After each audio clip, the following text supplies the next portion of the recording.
Welcome to Deciphering Growth, the show that explores mental health from every angle. We bring you conversations with personal opinions, stories, and practical tips. We aim to break down the stigma and help you live your best life. So please sit back and let's dive in. Before we begin, we want to remind our listeners that this podcast represents the opinions of Tiffany Graves, Eric Stone, and the show's guests. The content here should not be used as medical advice. It is for informational purposes only, and please consult your healthcare professional for any medical questions. Views and opinions expressed in the podcast are our own and do not represent that of our places of work. This podcast should not be in any legal capacity whatsoever, including but not limited to establishing a standard of care in a legal sense or as a basis for expert witness testimony. There is no guarantee regarding the accuracy of any statements or opinions made on the podcast. In no way does listening, reading, emailing, or interacting on social media with our content establish a doctor-patient relationship. Good morning, everyone. Welcome back to Deciphering Growth. So we are pretty excited. When we're recording this, we are about to have Halloween. And Tiffany and I have talked about this a lot, that this is a pretty stressful season for a lot of people. I know there's lots of major world holidays, but we typically see a spike in the increase of people seeking therapy from like Halloween to kind of the beginning of the new year, kind of through February. So if you have a therapist friend, give them a high five, give them a cup of coffee, cheer them on, because this is kind of when we get our busiest season, typically. And so with that, like one of the things we just want to dive right in is thinking about what makes the holidays stressful. So and we're wanting to celebrate the positives that come with holidays. So it's okay if you love like pumpkins and fall pictures and pumpkin spice lattes if you're me, and football, like all that's wonderful. But when we're talking about the holidays, there's some stress that can come up. So this is from a 2015 survey by Healthline that 62% of people describe their stress level as very or somewhat elevated during the holidays, while only 10% of people report no stress during the season. Tiffany, what does that stat mean to you as you hear it? What sticks out? Oh man, that tells me we're really good at hiding the uncomfortableness, the stress, the um unspoken desire to not necessarily do the holiday season. Mm, yeah, it's just something I think that everyone has a different thing. So it's normal to feel stressed, and just to make this as plain spoken as possible, like stress is just your body's response. It can be a response to environmental stress, like it's too hot, it's cold, loud noises around you. But it can also just be like maybe feeling a sense of just, oh, I don't know about this. So, from the World Health Organization, stress can be defined as a state of worry or mental tension caused by a difficult situation. Stress is a natural human response that prompts us to address challenges and threats in our lives. The state of worry or mental tension. So, maybe when you heard the word holiday or holidays, when you started listening to the podcast, you felt like your heart skip a beat. You felt that tightness in your chest. Maybe you took a big gulp of that coffee and you were like, oh my goodness. And it's just to normalize it. So the part of talking about holiday stress isn't that there can't be positives, that there can't be fun things or rewarding things, but just that it's okay if you're feeling some kind of way about something. It's Yeah. okay to feel that stress. Yeah. One thing I did want to talk on as it popped up as you were talking about it, is stress and anxiety is different when it comes to the holiday. So stress around the holidays is that short-term response of like once the holiday's over, once that Christmas party's over, you're like, oh, it's over, it's done. Well, anxiety is that more lingering effect. Like even when the holiday party's over, you're still like, oh my gosh, like I'm restless, I'm tense, like I'm still not feeling any improvement. That is a great clarification. And I just like we love to be grounded in the data here. And so another thing of just where is this stress coming from? And so one of the Sleepopolis survey, they surveyed 2,240 people in 2023. The top sources reported were financial factors, 28%, family gatherings, 21%, traveling is 18%, and disrupted routines, another 18%. Big stats, big stats. Yeah. So lots of things coming. And maybe some people cope by not thinking about this, or some people cope by just taking it one thing at a time.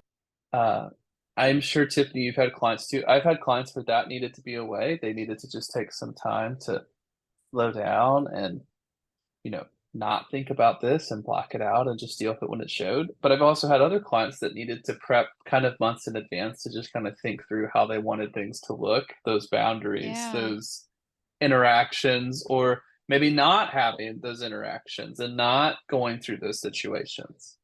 Yeah, the Yeah. boundaries one is one that I encourage clients and people in general to look at prior to going into the holiday season, because to some degree we all know like what to expect. Like many families have a very repetitive routine that they engage in the holidays, and being able to say, well, I know this is the expectation, at least from past experiences. Do I want it to look the same, or do I want to say like, okay, you said dinner is at 12. We'll be there at 12. Just to save some peace of mind of not having to arrive early and then being in a stressful situation for longer than desired and things of that nature. I love that. That is such a powerful piece to consider. And I think just kind of throwing out some more stats on this, about like 2 in 5 people are concerned about affording things for the holidays, and then 40% of people are reporting stress finding holiday gifts for folks. And that's from the APA holiday stress polling presentation. And there's different stresses. So workers in healthcare deal with some different stress. So 2 in 5 and are worried about the holidays and just what's going on. Some people are worried about working on the holidays, and their stress level increasing. So more customers if you work a retail job, or hey, end of the quarter, get these sales done. But also parents having some concerns about affording gifts or trying to make the holidays special. That mom and dad guilt that some people deal with. Yeah. I mean, I won't lie. I think I fall into that stat of getting pretty stressed about what to get people, and have to often Yeah. remind myself, like, wait a minute, it's not about the material things. My time is just as valuable that I'm giving to individuals that I'm choosing to give it to, versus going out and fighting to find quote unquote the perfect gift for people. It can just feel like overwhelming, and it can feel like it needs to be, I don't know. There's a Michael Scott quote that I love. He's like, "I love you this many dollars worth," is the quote that he says at like a white elephant gift exchange. And I've always loved this quote because I do think it's silly on its own, but on the below the surface, you can see like, no, that kind of does feel like the pressure sometimes. Yeah, yeah. And that's something I've encountered quite often around the holidays is like, well, so and so's going to spend this much money and I can't spend that much money. And trying to remind people like your time across the board is just as valuable as a $500 gift. I mean, because your time is extremely limited versus like if you buy this $500 gift, like, I don't know, it might outlive you for all we know. I'm trying to remind people the true value of time and being able to give your time to the people that you feel deserve it. Yeah. And I think that's the thing where I think the heart of this is to everyone, just hey, it's okay to be stressed. It's okay to be stressed, and it's okay to take time away during a stressful season. Um, you know, very few people are meant to be going, constant, 20 hours straight or 24/7 of anything. And I mean, and we know there's parents and there's things, and I understand some of that, but there's just even taking a couple minutes to sip that coffee, or maybe just even taking a couple minutes to step away and take a break. But the holidays can feel like a train you can't get out of, or you're just on it and it's moving and it's moving. No matter what you do, you're stuck. And like when you feel that way, just different decisions are going to be made than if you are kind of taking that moment to lower it. So it's okay to have stress. Stress is a normal, healthy thing, but it's when we start to get to that level of, wow, I'm really anxious. Like Thanksgiving is a whole month away and I'm almost having a panic attack thinking about what do I bring and where do I go type of thing. Yeah. We've kind of gotten to a place where we've normalized it's not the holiday season without the stress. Yeah, and I was gonna say, I think maybe we could talk about the holidays have some positive aspects as well. And maybe this qualifies as like eustress, like positive stress. So we love getting to see everyone and have delicious food and time with our families, but also it can be kind of stressful because there's some logistics and planning and uh, all of the above. So I really enjoy I have a meat smoker and I love smoking a turkey for Thanksgiving and just kind of chilling and eating food multiple times over as one does. Like those are the things that I love about Thanksgiving. And I love passing out candy for Halloween and seeing the costumes. But Tiffany, what do you like to do at any holiday traditions you enjoy? Ah, man. That's like I think for me what's I get the most enjoyment out of is when we've all eaten and it's that kind of like everyone's lounging, like food comatose and watching cartoons on TV and like I'm like that is the perfect. Like that is holiday, like we're all chill, we're just conversing, we're coming down from the initial meeting stress and like we're actually settling into like let's just chill out and enjoy the fact that we overate and we overstuffed and we're feeling lethargic now.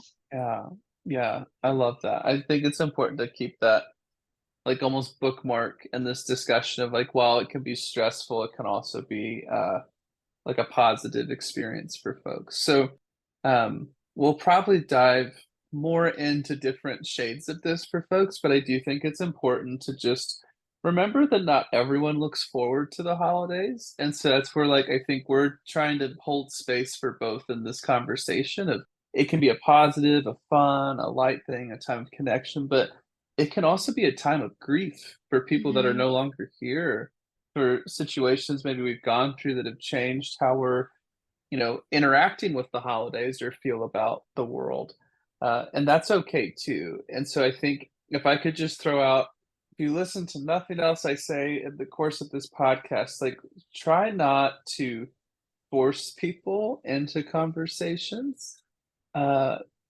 to have this positive or negative or whatever the case is. Just like let them have their own experience and just offer to be there with them. Like just sitting with them. Like, hey, what would you be up for this year? What can you do? Because that's really important and needed. And I just think I speak for a lot of people when I say like that is not helpful to be forced into something, and that does not make you feel engaged or happy. It just makes it probably less likely they will ever come around those spaces again if they were forced past their comfort zone. Yeah. And I think just reminding people that the holiday season is a complex time of year. People deal with loss, loneliness. Some people prefer to isolate. And just being able to, as you said, support them in healthy ways, asking them what is the best way that we can, accommodate how you can have a good time during the holiday season. Yeah, I just think this has really stuck with me. And I love to say us therapists don't watch TikToks or Facebook posts, but I think everyone that knows me knows that's not the case. But there was something that's just like stuck with me. So I'm not trying to steal credit for this. Someone deserves credit. But it was the idea of why is it when someone has boundaries with their parents, their adult parents, and says they're not in my life, the first question is like, well, why would you do that to the kid? And not what could parents do to put a child in that situation where they need those boundaries. And I feel like it's a very different, that's coming at that from a totally different angle. And so Yeah. you can tell I have a heart for this because these are the folks I'm working with, but I get I get frustrated for them that they're having to explain their boundaries to people because to be very blunt, no one is owed an explanation of someone's boundaries. Like you don't have to tell someone why you're not going to be at something, why you're not comfortable being around that person. Like you don't owe anyone anything. You do not. They may feel like they need that information, but that is a them problem. You get to have the boundaries that are reasonable for yourself and your family. And people having strong reactions to that, that's more telling about them than I think what you're going through. So I don't want to get on my soapbox, Tiffany, but have you had some of those conversations with some of your clients that maybe noticed some of those patterns Yeah. play out? I'm gonna join you on your soapbox. I'm gonna pull you right back up there because because that is something I encounter often where people have that distress of like people are questioning me about, why I don't want to go to my family, or I get nasty snide comments because I laid boundaries with my parents.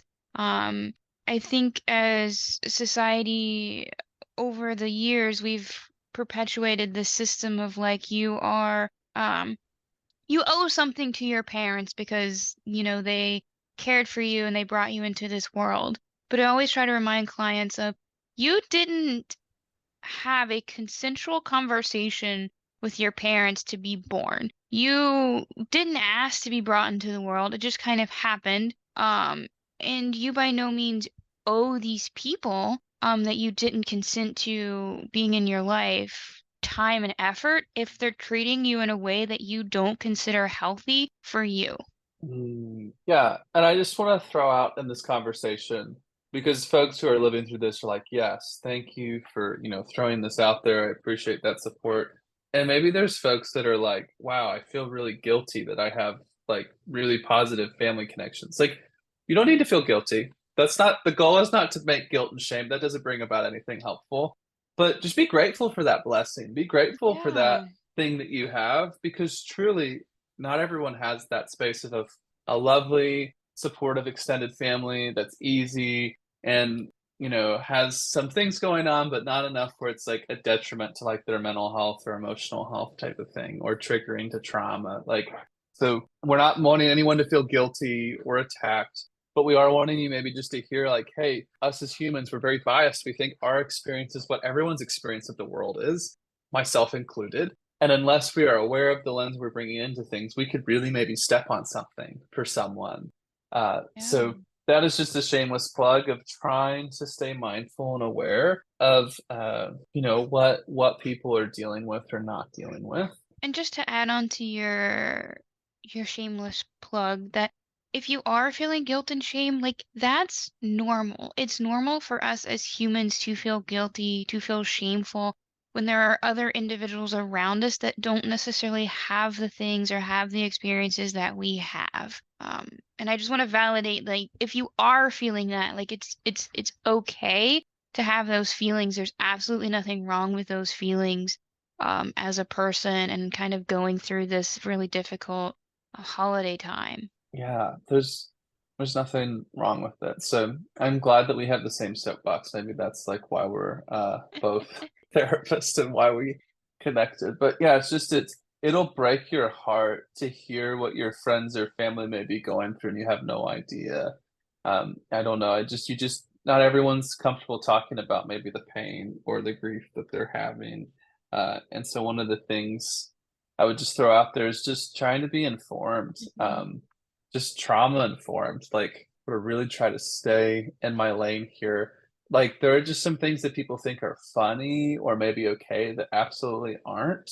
And so I just think about folks who are maybe dealing with things like infertility and they can't get on, Instagram because everyone is posting, hey, we're expecting da da da, like things like that where it's okay to be excited for your family and what you have going on, but also maybe saying like, hey, it's okay that for other people, that is not helpful and it's not great for them. And I think maybe something that gets lost in the nuances of this conversation is that sometimes folks are like there has to be one rule for everyone of what we're doing when it's like reality, we're all things. And it's okay that you're excited to have a baby, and it's also okay that someone doesn't want to see that and have to be, drowned in that because your excitement is bringing up their grief and their triggers. Yeah. Yeah, Some I'll try not to get too far off my No, soapbox no, on that's this topic. totally fine. Something else I kind of wanted to throw into the mix there.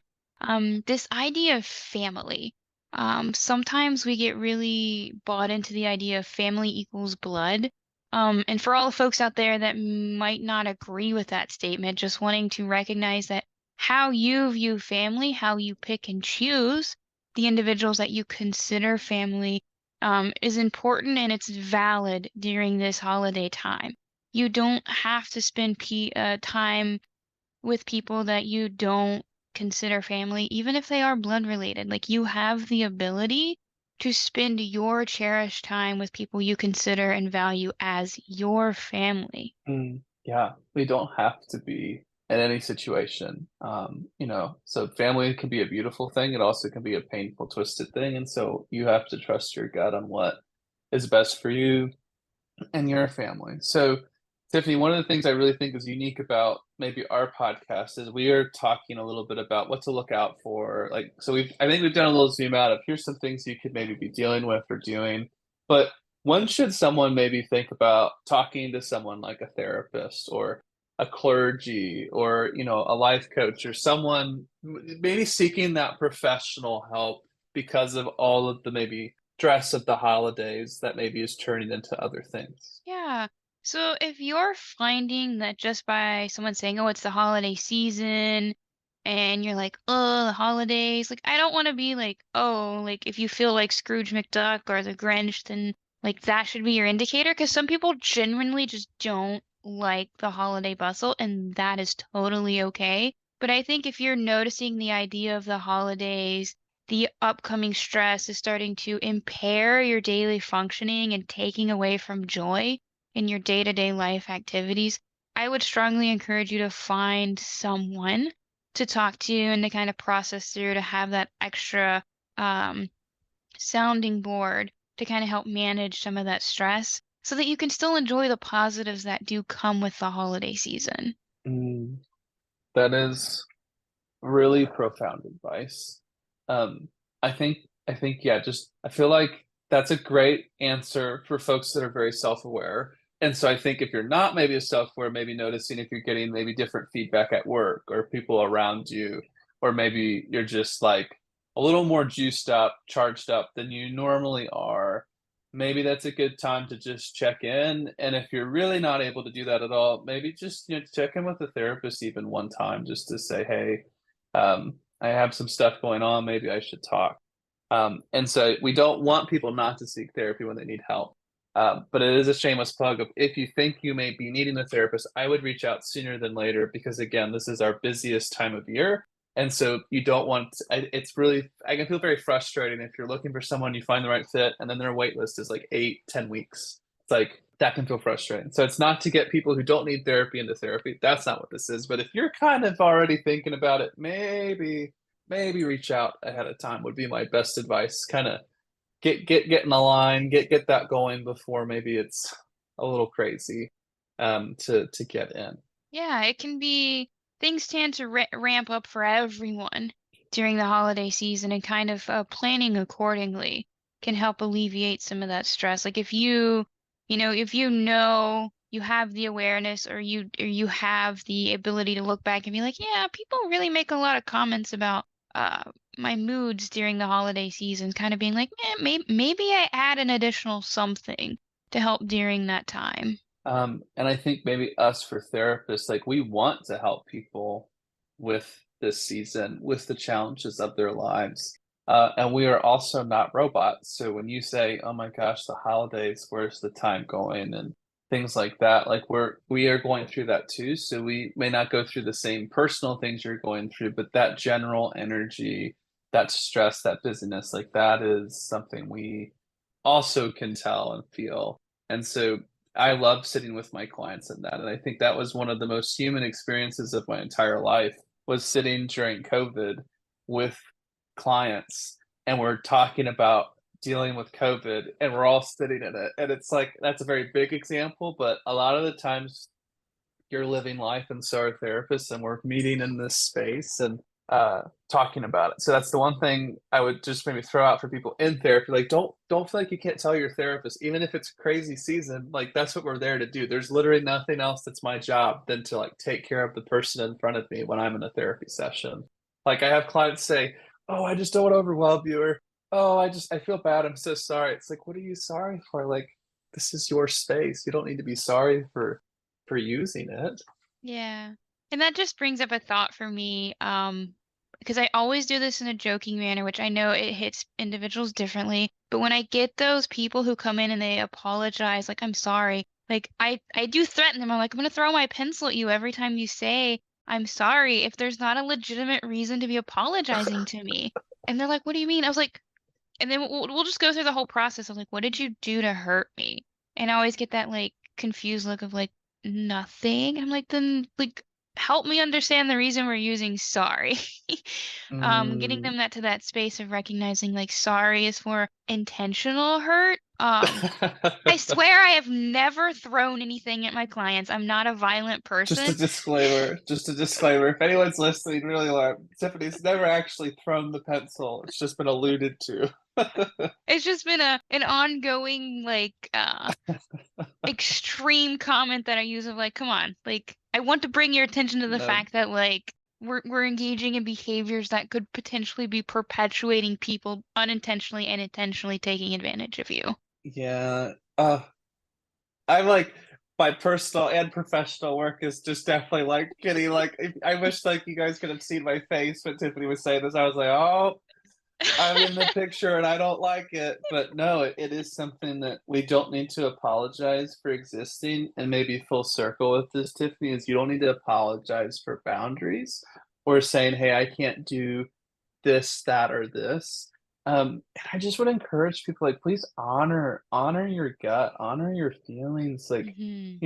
I just really want to encourage that. Like, we're not talking about, hey, cut everybody out and never talk to anyone. Like, that's not what that means. But just, don't let someone else decide what your boundaries need to be. Not even your therapist, honestly. Like, unless it's like a safety thing, therapists should be working with you on what those boundaries are. It's very rare. I think a therapist is so directive, like you need this. Sometimes we need to do that. We really do, but most of the time we can work with you. But I would just really encourage like trust your inner wisdom, trust your intuition. Like there's a reason you're probably noticing that.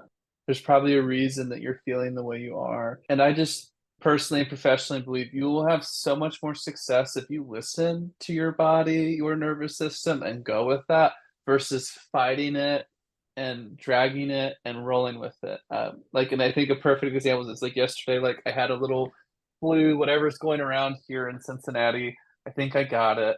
And I could have tried to work and be productive, but everyone knows that I'm not going to get anything done trying, like I'm working, but I really needed to rest. So because I rested, I know I feel much better today than I would have if I air quotes kept working or being productive or just moving for the sake of moving. And so just full circle, please take care of yourselves. Like, no one is you. No one knows what you need better than you, honestly.